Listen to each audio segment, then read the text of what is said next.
Hey guys, so if you grew up obsessed with the cartoons like me, they were not just shows, they were the whole vibe. And guess what?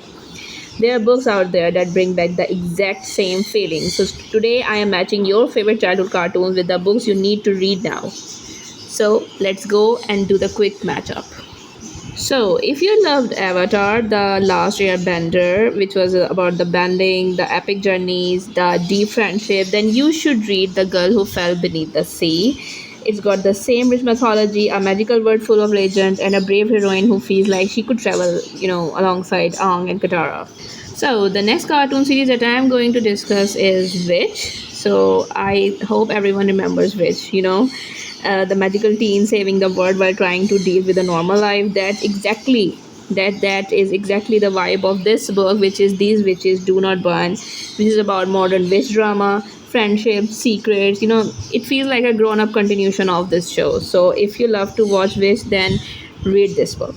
So the next show that I'm going to discuss is Totally Spies. So if Totally Spies was your thing, the mission, the gadgets, the stylish teamwork, then you will vibe with a study in Charlotte book, where it's a mystery full of danger, clever problem solving, and just the right amount of sus. Kind of like Clover, Sam, and Alex solving crimes in the real life. So if you like to watch this series, then read this book. Next is Kim Possible. So, Kim Possible fans, you know that mix of everyday high school life with secret missions and danger? So, this book, Gallant, hits a similar note, but darker. A girl caught between two words, mystery at every corner, and she's gotta figure out the truth, in Kim style. Okay, so next show is Winx Club, which is my most favorite cartoon series. I was obsessed with it, guys. I was so much obsessed. So if you were obsessed with Winx Club like me and all the magic, sparkle, and drama, you are gonna love A Court of Thorns and Roses, which is about fairies, romance, danger. It's basically Winx grown up. Or if you want something with a darker and brainy twist, try the Outlast 6. It's the Magical Academy vibe with a cutthroat competition and a gorgeous writing. So gorgeous. So the next is a very famous cartoon series which I'm sure that everyone has watched in their childhood. So I'm talking about Pokemon. So Pokemon was all about friendships, travel, and creature-filled adventures, right? So now imagine that same cozy companionship, but instead of battling, your main character retires from adventuring to open a coffee shop.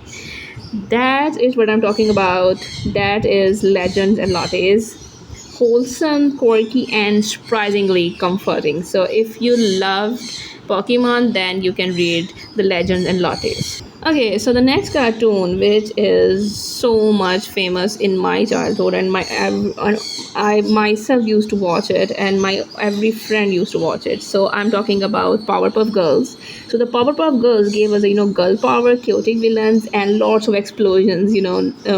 So if you love to watch Powerpuff Girls, and then you can read Not Your Sidekick, which brings that same superhero energy, but with the teens figuring out their place in the world of heroes and villains. It's the fast, fun, and full of heart. So if you love to watch Powerpuff Girls, read Not Your Sidekick. Next, if you love to watch Ben 10, then you can read Steelheart. So if you're a Ben 10 kid, then you love transformations, powers, and saving the world from evil, right? So Steelheart by Brandon Sanderson gives you super powered battles and a fight against villains who seem unstoppable. Totally dead Ben 10 Adrenaline Rush in book form. Next, the show that I'm going to discuss is Arthur. I hope you remember Arthur. Arthur was cozy, wholesome, and taught us life lessons. So, remarkably bright creature has that same heartwarming tone. It's about unlikely friendships and finding joy in everyday life. Think Arthur, but for grown-ups. So, the next cartoon series that I'm going to discuss is The Recess. So if you lived through recess where the playground was its own little universe, you will love because of Mr. Tarupt. It follows a group of kids at the school, each with their own voice and struggles coming together in a story that's funny, real, and heartfelt. Next is if you loved Hey Arnold, that gave us a city life, quirky neighbors, and big life lessons. The first rule of punk: has the same vibe. A city setting, a bold kid with big dreams, and story full of music, culture, and heart. So if you loved Hey Arnold, read this book. Okay, so next is our most favorite cartoon. I'm talking about Scooby Doo.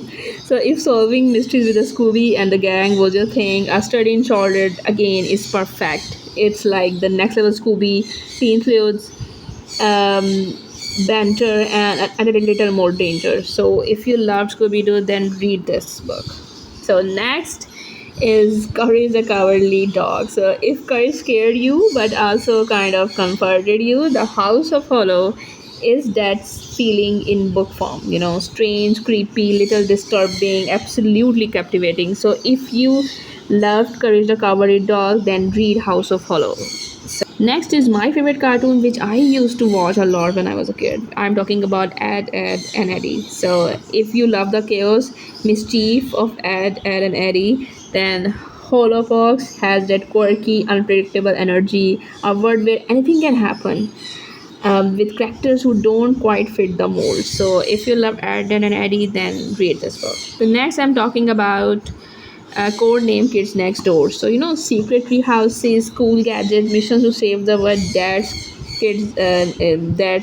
code name Kids Next Door. So if you love to watch code name Kids Next Door, then you can read City Spies, which is basically the same thing but in book form with international adventures and a squad of clever kids. So you can also read Six of Crows if you love codename Kids Next Door. Next, I'm talking about the SpongeBob, the SquarePants. So, if SpongeBob's chaos made you laugh but also hit you with those deep, wholesome vibes sometimes, so the house in the Cerulean Sea is exactly that quirky, heartwarming, and low key profound. So, if you loved SpongeBob, then you can read The House in the Cerulean Sea. Next, I'm talking about Dragon Tales, which I enjoyed watching a lot when I was a kid. So, Dragon Tales was all about, stepping into a magical world when life felt dull. So, Nevermore, The Trials of Morrigan Crow captures that wonder, magical adventures, talking creatures, and place you would given anything to visit. Next, I'm talking about Fairly Odd Parents. Fairly Odd Parents was every kid's dream at my childhood. Magic that made life exciting and chaotic. So if you loved these cartoons, then you can read Amari and the Night Brothers. It feels like that a regular kid suddenly thrown into a world of magic and the secret societies. So this is a very nice book. If you love Fairly Odd Parents, then you can read Amari and the Night Brothers. Okay, now let's talk about some Disney. So if you used to watch The Legend of Tarzan and you love this series, if the Tarzan's Jungle Adventure had you hooked, The Lost City of Z will too. So it's really life exploration of danger and mystery deep in the wild. So you can read The Lost City of Z if you love Legend of Tarzan. Next, last but not the least, I'm talking about Inspector Gadget cartoon. Inspector Gadget was goofy, clumsy, but somehow got the job done. Spy School. Spy School is the same energy. A kid spy in training, lots of gadgets, and a tons of love along the way. So if you love to watch Inspector Gadget, then you can read Spy School. Alright, guys, so that was our list. So now tell me which cartoon unlocked a childhood memory for you and which book are you picking up first? Drop it in the comments, and if you want part 2, hit that like button and subscribe. Until then, keep reading and keep the nostalgia alive. Bye.